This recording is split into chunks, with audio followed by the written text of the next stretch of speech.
तो आज का पॉडकास्ट स्टार्ट करते हैं। आज के पॉडकास्ट का हमारा टॉपिक रहेगा स्पेस एक्सप्लोरेशन के ऊपर। तो जैसा कि मैं देख रहा था, ये इंडस्ट्री आज के टाइम पे लगभग $500 बिलियन की इंडस्ट्री है, जो कि आने वाले टाइम के अंदर लगभग $2 ट्रिलियन की इंडस्ट्री बनने वाली है। तो एक वही समझना था कि क्यों आज बड़े बड़े बिजनेसमैन, एंटरप्रेन्योर्स जैसे कि इलॉन मस्क हो गया, जेफ बेजोस हो गया, वो इसके अंदर इतना पैसा खर्च कर रहे हैं। तो क्या इम्पोर्टेंस है स्पेस एक्सप्लोरेशन का हमारे प्लैनेट अर्थ के ऊपर, एंड क्यों इतना रिसर्च इसके अंदर चल रहा है? So thank you for calling me on your podcast. So बड़ा अच्छा सवाल है। तो बेसिकली स्पेस एक्सप्लोरेशन क्या चीज़ है? स्पेस एक्सप्लोरेशन बेसिकली हम कह सकते हैं कि स्पेस में जाना और है ना अलग अलग चीज़ों के ऊपर रिसर्च करना। अब ये क्यों ज़रूरी है, इसका क्या रेलेवेंस है? जैसे आपने बताया कि है ना ये $500 बिलियन की इंडस्ट्री है जो $2 ट्रिलियन पे भी पहुंचने वाली है। So basically space is going to be the new frontier. आज की डेट में हमारे पास काफ़ी अच्छी टेक्नोलॉजीज है जो स्पेस ट्रेवल को पॉसिबल बनाती है। मैं ये नहीं कहूँगा कि like we are able to get to other planets. We have sent some rovers and some satellite over to Mars, but अभी हम इंसानों को वहाँ तक पहुँचा नहीं पाए हैं। जैसे आप सब लोग जानते हैं कि है ना 1960s में इंसान ने सबसे पहला कदम चांद पे रखा था। तो स्पेस में कुछ ऐसे रेयर मिनरल्स हैं, ऐसे कह सकते हैं कि मिनरल्स या फिर है ना सब्सटेंसेस हैं जिससे ना कि हम उसको अर्थ पे लाके बेच सकते हैं, उसके अलावा हम उसको मेडिकल पर्पसेस के लिए भी यूज कर सकते हैं। पहला बिजनेस पर्सपेक्टिव, लाइक जो इतने बड़े एंटरप्रेन्योर्स है वो स्पेस एक्सप्लोरेशन की तरफ क्यों ज़्यादा बेंड हो रहे हैं आज की डेट में। अगर हम इलॉन मस्क की बात करें, हम जेफ बेजोस की बात करें, ब्लू ओरिजिन, स्पेस एक्स, ये लोग क्यों इतना है ना इसको प्रमोट कर रहे हैं। दूसरा आता है हमारे पास space tourism, which is another we can say a big source, like a big source of income.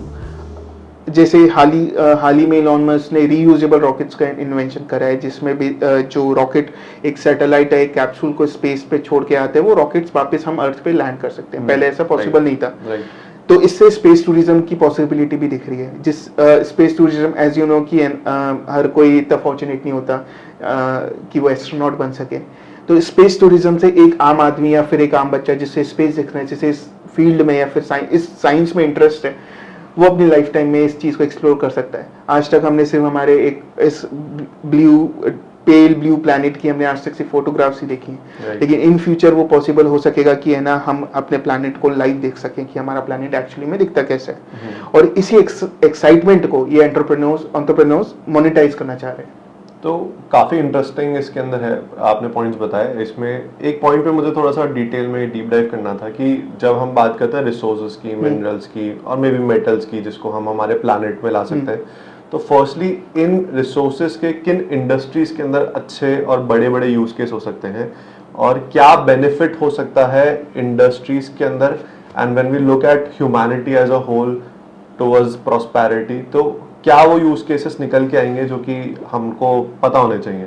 जहाँ तक मेरा अंदाजा है, इसका सबसे बड़ा बेस्ट केस जो होगा वो मेडिकल फील्ड में होगा। आज की डेट में हम जैसे हमें कोविड ने सिखा दिया है कि काफ़ी ऐसी नई बीमारियां हैं लाइक जो कि उभर के आ रही हैं, और उनके लिए हमारे पास इलाज नहीं है, और we can say we don't have the proper materials right here on with us right now, जिससे कि है ना हम कोई वैक्सीन या फिर कोई दवाई का इन्वेंशन कर सके या फिर हम इसके ऊपर रिसर्च कर सके। तो कुछ रेयर मिनरल्स, क्योंकि अभी तक जो हमने मार्स पे रोवर्स भेजे हैं या फिर हमने अर्थ पे भी जो स्टडीज करी हैं, उससे ये पाया गया है कि काफ़ी सारे ऐसे रेयर मिनरल हैं। क्योंकि वो मिनरल अगर मैं डीप डाइव नहीं जाना चाहूँगा क्योंकि वो ज़्यादा साइंटिफिक हो जाएगा।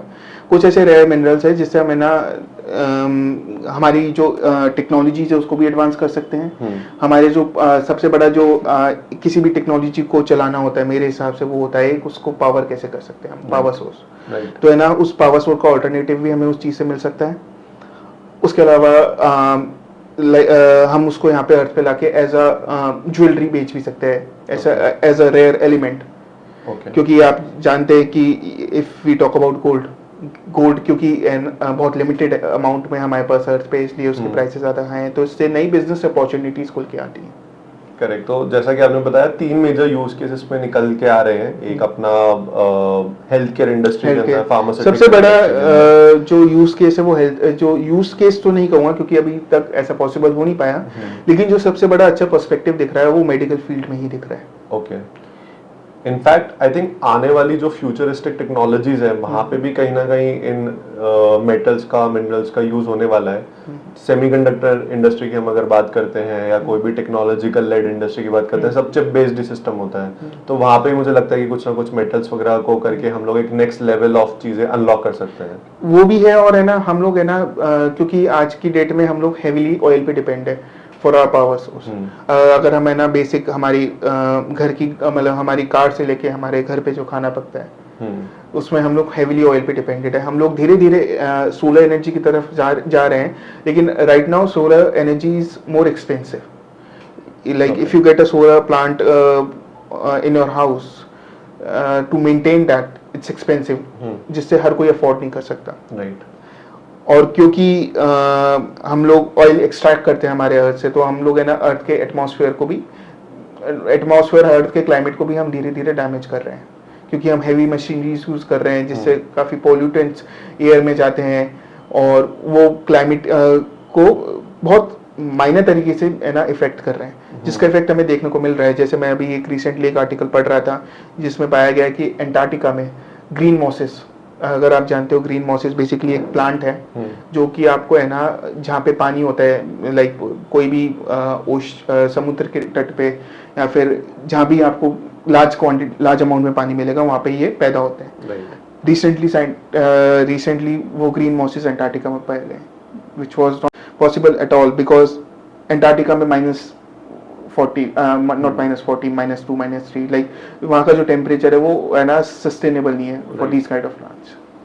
तो इसमें एक क्वेश्चन ये और था कि स्पेस एक्सप्लोरेशन की जब हम कोलोनाइजेशन की बात करते हैं तो क्या टाइमलाइंस लगती हैं कि एक आम आदमी के लिए बिल्कुल पॉसिबल हो जाएगा जा पाना?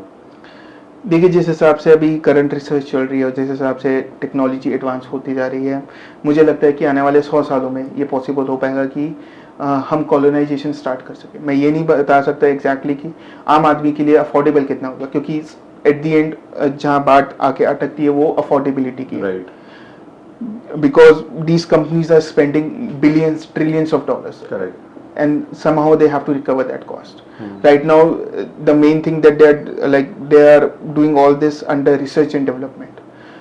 If they start sending, let's say, middle class or a normal human being who is not an astronaut or who is not even a scientist, who is not, I can say, who don't hold any kind of expertise, वो एक normal human being है, तो उसको बाहर भेजने के लिए, क्योंकि because as you know these are private companies. तो जस्ट एक हाइपोथेटिकल क्वेश्चन से मैं इसको एंड करना चाहूँगा। व्हाट डू यू थिंक कि हमारे प्लैनेट के लिए सबसे बिगेस्ट थ्रेट कौन है? Is it an alien life sort of, और is it the human beings that are residing on this planet? अगर मैं अपना पर्सनल स्टेटमेंट दूँ तो human beings are more dangerous to this planet as compare to aliens. और उसका reason ये है कि है ना पहली बात तो ये कि हम लोग है ना हमारे मदर अर्थ को, मदर नेचर को काफ़ी हद तक काफ़ी चीज़ों से डिस्ट्रॉय कर रहे हैं। If you talk about deforestation, if you talk about plastics we are dumping in the water, if you talk about the pollutants we are generating, even like with fuel driven का और with big factories, तो हम धीरे धीरे हमारी planet को ख़त्म कर रहे हैं। तो काफ़ी इंटरेस्टिंग सा ये कॉन्वर्जेशन था। नेक्स्ट वीडियो के अंदर हम लोग और नेक्स्ट फेज के अंदर हम लोग डिस्कस कर सकते हैं एलियन लाइफ के ऊपर थोड़ा सा, and will take it from there. To subscribe our channel analytics Sanchit. Hope you enjoyed this video. Thank you.